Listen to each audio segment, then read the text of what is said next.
कराड चिपळूण महामार्गाची प्रचंड दुरवस्था झालेली आहे। पावसामुळे रस्त्यावर खड्ड्यांचं साम्राज्य पसरलंय आणि या खड्ड्यांमुळे अपघाताचा धोका सुद्धा वाढलाय। महामार्गाच्या दुरुस्तीची मागणी आता नागरिक करत आहेत। त्यामुळे आता प्रशासन याकडे दुर्लक्ष करणार की लक्ष देऊन त्यावर उपाय करणार हे पाहणं महत्त्वाचं आहे। किती मोठा खड्डा आहे आपण पाहतोय। या खड्ड्यांमुळे अपघाताचा धोका वाढलेला आहे। पहिल्याच पावसात पोफळी सय्यदवाडी परिसरातील रस्त्याची कमालीची दयनीय अवस्था झाली आहे आणि त्यामुळे अनेक प्रश्न उपस्थित केले जात आहेत। महामार्गावर मोठमोठे खड्डे पडल्यामुळे तिथे वाहन चालकांना मोठी कसरत करावी लागते। अपघातांचा धोका सुद्धा वाढलेला आहे। दुचाकीस्वारांचा इथे सातत्याने अपघात होतोय। अशा घटना समोर आल्यानंतर आता प्रशासनाविरोधात नागरिकांनी संताप व्यक्त केलेला आहे। निकृष्ट दर्जाचं काम आणि प्रशासनाचा निष्काळजीपणा याचा थेट फटका सर्वसामान्यांना बसतोय।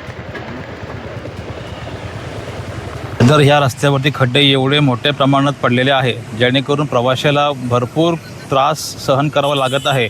एखादा व्यक्ती जर आजारी असेल आणि तो इमर्जन्सी पेशंट असेल तर तो कसं जाणार उपचारासाठी।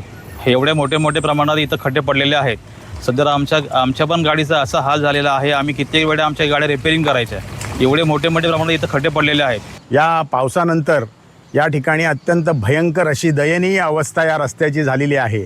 जवळजवळ 1 ते 1.5 फुटाचे खड्डे या ठिकाणी आपण मागे बघतोय त्या ठिकाणी पडलेले आहेत आणि त्यामुळे वाहन चालक, नागरिक, पादचारी यांना मोठ्या प्रमाणात त्रास सहन करावा लागत आहे।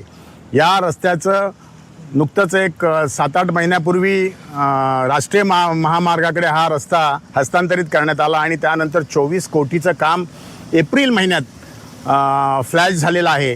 परंतु याच्यामध्ये हे टेंडर कोणाला मिळावं यासाठी चढाओढ सुरू आहे।